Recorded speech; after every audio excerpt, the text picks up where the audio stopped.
বন্ধুরা, মিষ্টু অ্যান্ড মধুমিতাস কিচেনের আর একটা নতুন পর্বে তোমাদের সবাইকে স্বাগত। আজ কিন্তু একদম খুব সহজ সরল অথচ মুখে লেগে থাকার মতো স্বাদ আর চটজলদি হয়ে যায়, ভাত রুটি লুচি পরোটা সবার সাথে খেতে পারো এমন একটা রেসিপি নিয়ে এসেছি। আর কোনো রকম বাটা ঝামেলা ছাড়াই আলু ভাজি রেসিপিটার নাম। রেসিপিটা কেমন লাগে একবার বানাবার অনুরোধ রইল। স্পেশাল কিছু ফোড়ন দিয়ে রান্নাটা বানাচ্ছি।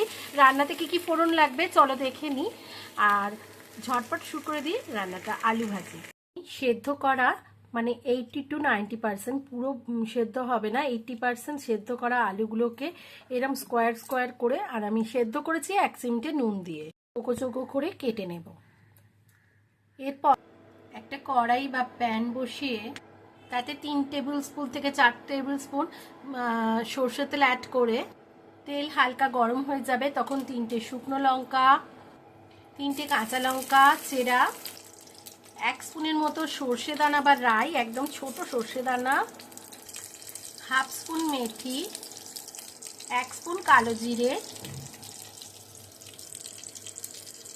1 স্পুন সাদা তিল ভালো করে ফোড়নটা ভেজে নেব।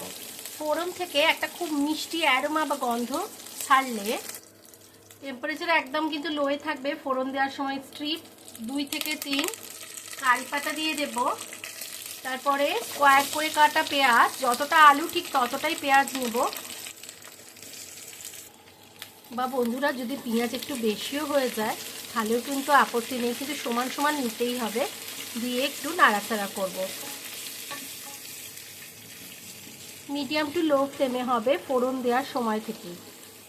ঠিক এই সময় পরিমাণ মতো নুন, 1/4 স্পুন মতো হলুদ বা পরিমাণ মতো দিয়ে আবারও নাড়াচাড়া করে ভাজতে হবে।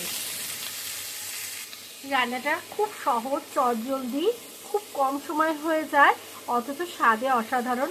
রুটি লুচি পরোটা ভাত সবের সাথে, আর খুব তামঝামেরও দরকার নেই কোনো বাটা মশলা ছাড়াই।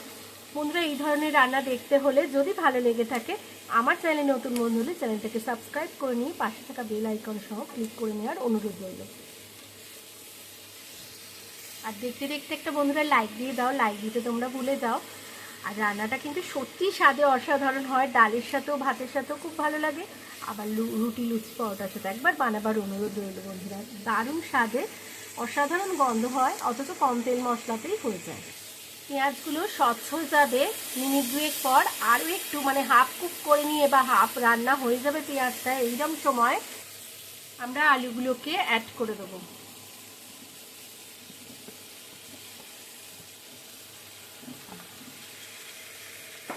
দিয়ে একদম ধিমে আছে হালকা আছে নাড়াচাড়া করবো আরও মিনিট 5 ধরে। হালকা হালকা নাড়বো, সবসময় যে নাড়তে হবে এরকম নয়, একটু নেড়ে নিলাম, আবার কয়েক সেকেন্ড বাদে একবার নাড়বো।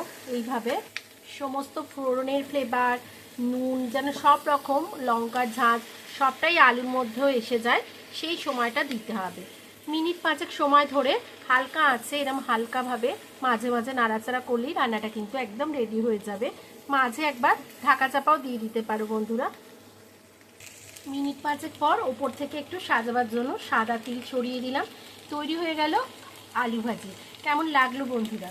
যদি ভালো লেগে থাকে লাইক শেয়ার কমেন্ট করতে ভুলো না। আমার চ্যানেল নতুন বন্ধু হলে চ্যানেলটাকে সাবস্ক্রাইব করে নিয়ে পাশে থাকার অনুরোধ রইল। পাশে থাকা বেল আইকন সহ ক্লিক করে নিতে ভুলো না। যখন আমি চ্যানেলে নতুন কোনো আপডেট দেবো সরাসরি যাতে নোটিফিকেশান তোমাদের কাছে পৌঁছে যায়। আবার হাজির হয়ে যাবো নতুন কোনো রেসিপি নিয়ে।